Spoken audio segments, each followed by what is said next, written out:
United Arab Emirates में एक छोटा गांव है जिसको नहवा कहा जाता है। इस गांव की खास बात यह है कि अगर किसी को यहाँ से दुबई जाकर वापस आना हो तो ये सफर है तो सिर्फ 1 घंटे का, लेकिन इसके दौरान 4 मरतबा बॉर्डर क्रॉस करना होता है। जी हाँ, मैप पे देखा जाए तो ये है ओमान और ये है यूएई।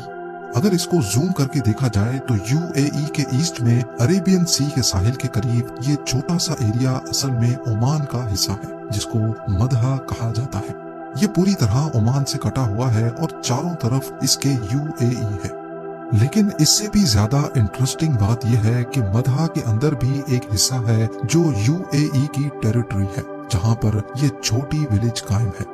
यानी अगर किसी को नहवा से अपनी ही कंट्री यूएई में जाना हो तो पहले वो बॉर्डर क्रॉस करके ओमान में आएगा, उसके बाद ओमान को क्रॉस करके यूएई में, और इसी तरह वापसी में यूएई से ओमान और फिर ओमान से बॉर्डर क्रॉस करके यूएई। इसके अलावा यूनाइटेड अरब एमिरेट्स के नॉर्थ में देखा जाए तो ये पूरा पेनिनसुला भी ओमान का ही हिस्सा है, जो कि असल में यूएई के ही अंदर है। अब सवाल यह है कि यूएई के मुकाबले में लगभग 4 टाइम्स बड़े ओमान की 2 टेरिटरीज यूएई में क्यों मौजूद हैं, और इन टेरिटरीज के अंदर यूएई का विलेज आखिर क्यों है। नाजरीन, किसी भी कंट्री का हिस्सा जब चारों तरफ से दूसरी कंट्री से सराउंडेड होता है तो उसको एक्सक्लेव कहते हैं। मदहा और नहवा के केस में ये दोनों ही एक्सक्लेव हैं। मदहा ओमान का, जबकि नहवा यूएई का एक्सक्लेव है।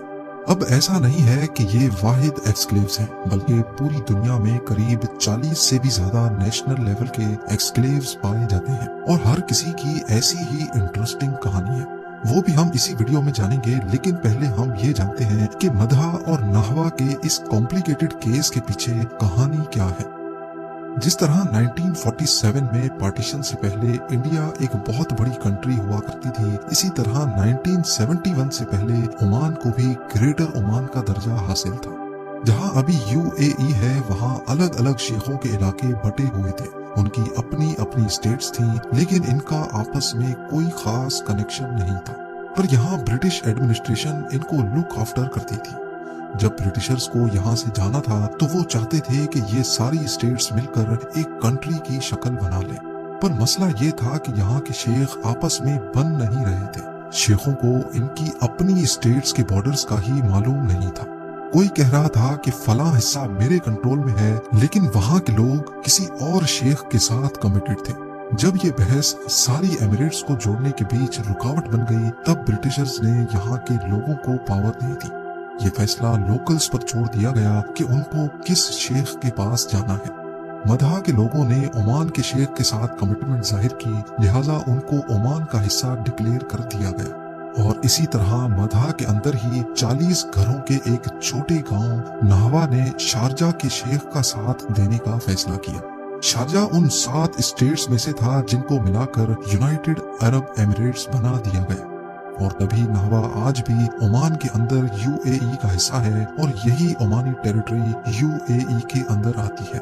अब उस दौर में ओमान की पोजीशन बहुत स्ट्रॉन्ग हुआ करती थी। ओमान की जियोलॉजिकल लोकेशन ऐसी है कि इसको अरेबियन सी का कोस्ट भी लगता है, और पर्शियन गल्फ तक पहुंचने के लिए गल्फ ऑफ ओमान का कोस्ट भी। इस पूरी कोस्ट लाइन में सिर्फ ये 75 किलोमीटर का कोस्ट यूएई के पास है।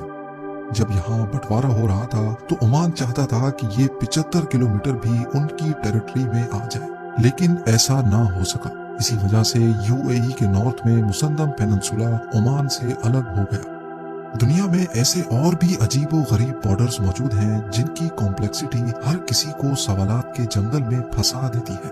आइए अब चलते हैं टर्की की तरफ।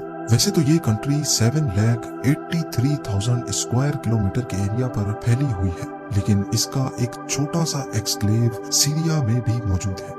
ये रेक्टेंगल जो आप देख रहे हैं ये हार्डली सिर्फ 3.5 एकड़ पर फैला हुआ है, लेकिन ये ऑफिशियली टर्की की टेरिटरी है। चारों तरफ सीरिया से सराउंडेड ये छोटा सा हिस्सा टर्की के बॉर्डर से सिर्फ 26 किलोमीटर दूर है। पर आखिर इसकी इम्पोर्टेंस क्या है? यहाँ पर चंद दरख्तों के सिवा ऐसा क्या है जो टर्की ने यहाँ पर अपनी आर्मी भी डिप्लॉय कर रखी है?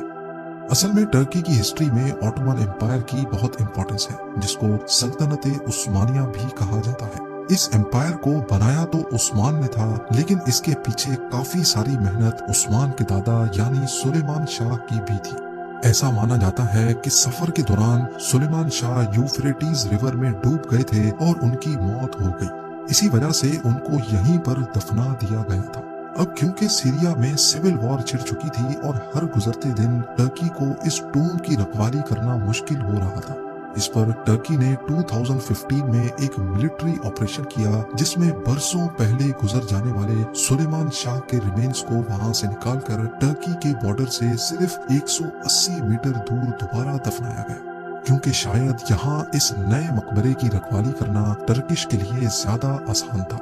लेकिन आज भी सुलेमान शाह की ओरिजिनल बरियल साइट टर्की की ऑफिशियल टेरिटरी है और टर्की ने ये खुला ऐलान कर रखा है कि अगर किसी ने भी इस रेक्टेंगल पर हमला किया तो वो टर्की और नेटो कंट्री पर हमला करने के बराबर होगा। अभी तक तो आपने सिर्फ 1 या 2 एक्सक्लेव्स के केसेस देखे हैं। अभी आते हैं एक ऐसे बॉर्डर की तरफ जो हिस्ट्री का सबसे ज्यादा कॉम्प्लिकेटेड बॉर्डर रहा है। हम बात कर रहे हैं इंडिया बांग्लादेश बॉर्डर की। आज भी ये बॉर्डर बांग्लादेश के वेस्ट में बहुत अजीब सा दिखता है, लेकिन 8 साल पहले ये इस तरह दिखता था। कुछ समझ नहीं आ रहा कि कौन सा हिस्सा बांग्लादेश का है और कौन सा इंडिया का।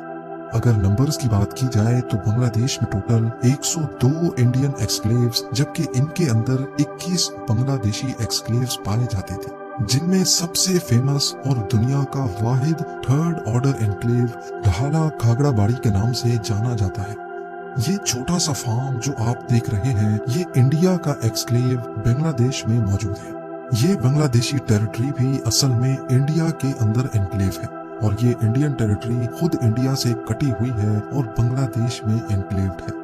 अगर इसको आसानी से समझा जाए तो फर्ज कर लें ये ग्रीन कलर बांग्लादेश है, उसके अंदर ये ऑरेंज सर्कल इंडियन टेरिटरी है और इसके अंदर ये ग्रीन सर्कल दोबारा से बांग्लादेशी एनक्लेव और उसके भी अंदर ये ऑरेंज सर्कल दोबारा से इंडियन टेरिटरी है, जिसमें लिटरली सिर्फ 1 एकड़ का ये छोटा फार्म लैंड हुआ करता था।